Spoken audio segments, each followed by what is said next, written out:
Welcome back to the latest edition of the Jake's Take with Jacob Elyachar Podcast. I'm your host, Jacob Elyachar, Chief Content Producer and writer of JakesTake.com, a pop culture entertainment news website. I'm very thrilled to be welcoming this talented singer-songwriter. She has over 3,200 YouTube subscribers and 11,600 Instagram followers this time of the recording or conversation. So please let me welcome Cloe Wilder. Hi, thank you so much for having me. It's great to have you. Thank you so much for taking time out of your schedule to be here, Cloe. So let's get started. All right, so when did you get interested in music and how did that passion evolve into the desire of pursuing a career in the recording industry? Well, I've always been really obsessed with music, which is kind of strange because I don't come from a musical family. Like, not a single soul in my family has a musical bone in their body. But I've just always really loved singing. And then I recorded a couple covers just like in a lighthearted way. Like, I didn't expect them to go anywhere when I was 11. And they got passed around to producers. It was like pretty dreamlike the way it happened. And then I got invited to my first writing camp and I went when I was 12. And then from there, that's where I met my current team. And then from there, I just kept writing and I've loved it ever since. Awesome. So who are your biggest career role models in the music industry and how do they influence your sound?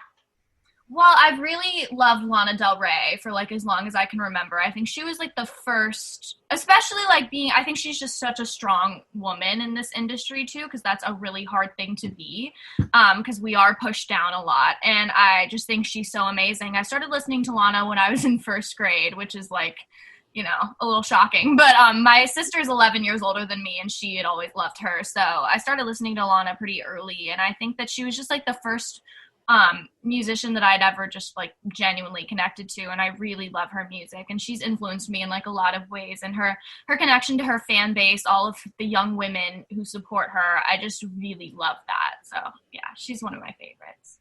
Awesome. So how has coronavirus pandemic challenged you as a recording artist, and how did you overcome that obstacle?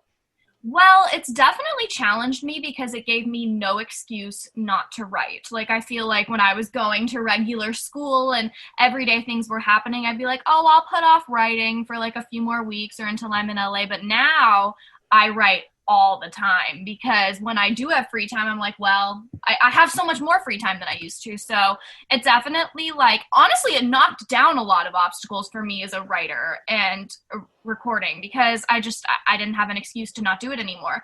And, you know, I would go to LA and writing was really all I would be doing. I wouldn't be distracted by anything else. And it was really great for me as a writer, this like time for myself.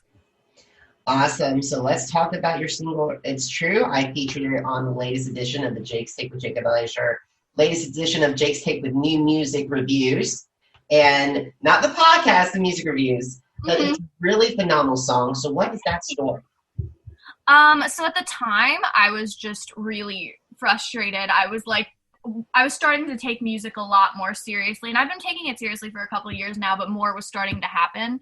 And I was so frustrated because I was still going to regular middle school. Like, I'd come back to Florida and I'd go to like regular 8th grade. And it was a very strange transition for me, and it was really uncomfortable. And I was really upset about that. So that was like a little part of it. And also, I was having a hard time with everybody telling me that I'm like missing like the golden teenage years and all that stuff, because that literally means nothing to me. And, you know, people were telling me that I'm missing out on all these experiences, and I just hate when people try and tell me things like that. I like already know that what I'm doing is my passion and I love it so much and I can see myself doing it forever. So I didn't understand why people felt the need to like question that for me when it really wasn't their business. And it was people that like, you know, that really just, it wasn't their business, and it's really nobody's business, but especially these people. So I was just really, really frustrated. I understand that, but look, you're pursuing your passion and I'm glad you found it at your age. Yeah, me too. I am very lucky. All right, so let's talk, because on October 21st, you'll be releasing your second single, Call Me If You Need Me. So what are some of the similarities and differences between your second single and It's True? I definitely sonically just like very, very similar songs, except Call Me If You Need Me, it's a little bit more positive. I wrote Call Me If You Need Me about how happy I am to, that I've already found something that I'm so passionate about and that, I'm so lucky. And that's why it's like the whole Call Me If You Need Me, because it's like, I'll be in LA, but like I'm still around, but I'm not coming back. So it's definitely just like a little bit more positive take on what I was feeling at the time, because we wrote It's True one day, and then we wrote Call Me If You Need Me the next day, so they were right next to each other. Awesome. Now, this coming January 2021, you'll release your upcoming EP, Teenage Lullabies. So what can you tease about this extended play?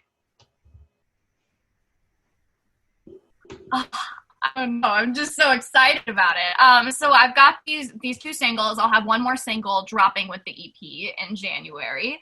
I can't tell much about that, but I'm filming the music video like next week, so I'm really excited.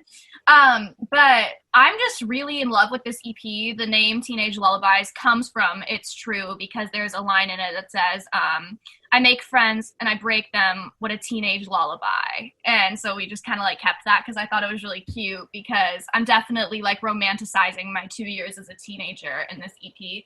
But yeah, it's just a very authentic body of work, and I've never had like a body of work like this before, so it's just really fun for me. And yeah, I'm just so in love with it, and I hope everybody loves it as much as I do. Awesome. So now if you had the chance to collaborate with anyone on your wish list of singers, songwriters, and producers, who are they and how would they enhance your sound? Okay, so the first one would be Sasha Sloan. Sasha Sloan is like an amazing writer, an amazing artist too, just like an amazing musician overall. And so I really love her, and I've loved her for a really long time, just for like, I found her through her writing, and then I like started listening to her own music. And yeah, I just love writing with other people. I don't know really what would happen with it, but I just love her style of writing, and I think she'd be a really cool collaborator.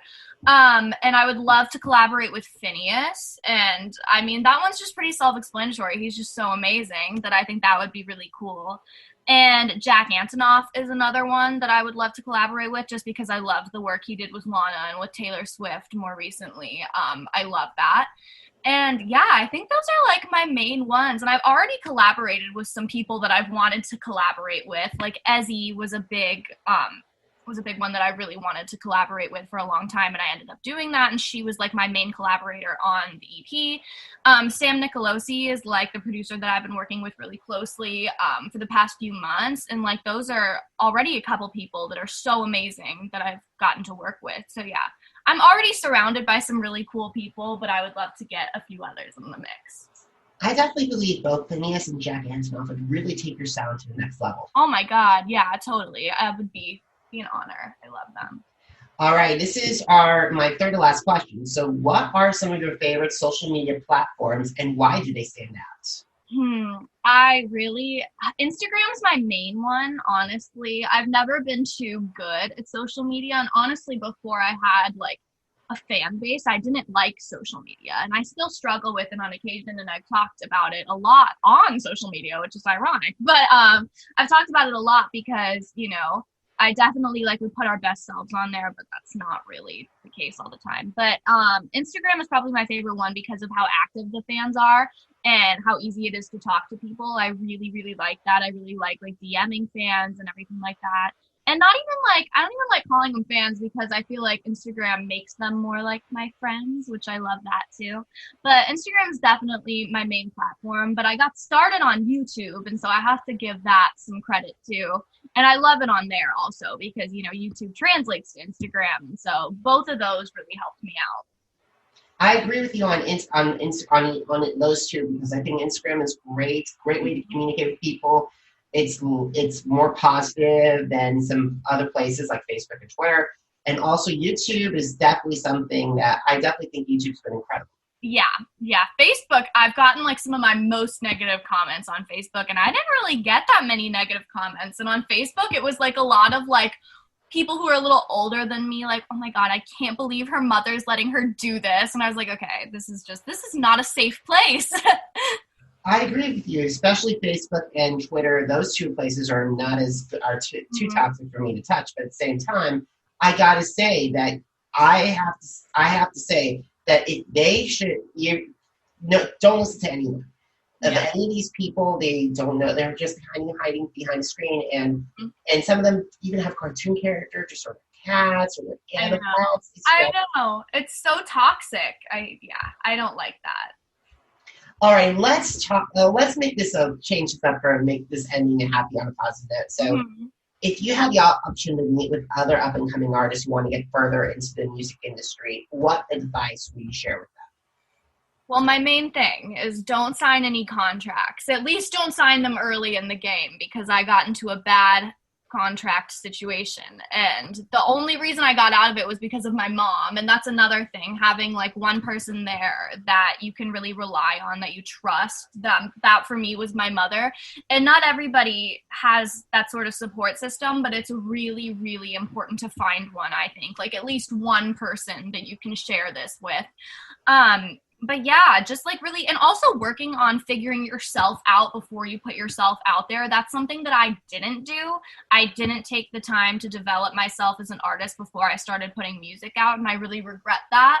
But it's okay. Like, it's fine. I shouldn't say regret, because I did, get some great people from it, and it honestly got a good response, but I just feel like I could have had a better start. And so I think that, developing yourself and really getting to know yourself before you let other people get to know you, because also you're just being perceived. Like on the internet, you can't tell people exactly who you are, because they're always going to perceive you in the way that they want to.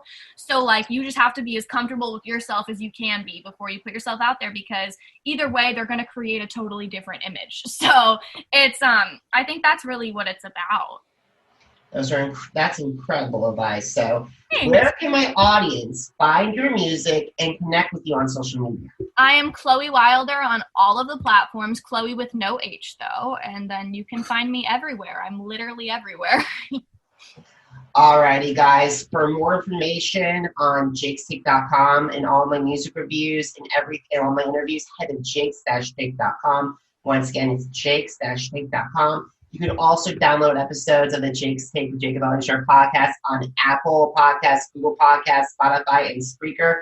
Just type in Jake's Take with Jacob Elyachar, JACOBELYACHAR. Once again, Jacob Elyachar, JACOBELYACHAR Podcast. And you can download those episodes from there. And also, feel free to connect with me on Facebook, Instagram, Twitter, and YouTube. Jacob Elyachar, JACOBELYACHAR. And then that's basically it. Chloe, thank you so much for taking time out of your schedule to talk with me. I have a very bright future in this industry. Thank you so much. Alrighty, guys. Thank you so much for listening, and have a phenomenal day. Until next time, have a great one.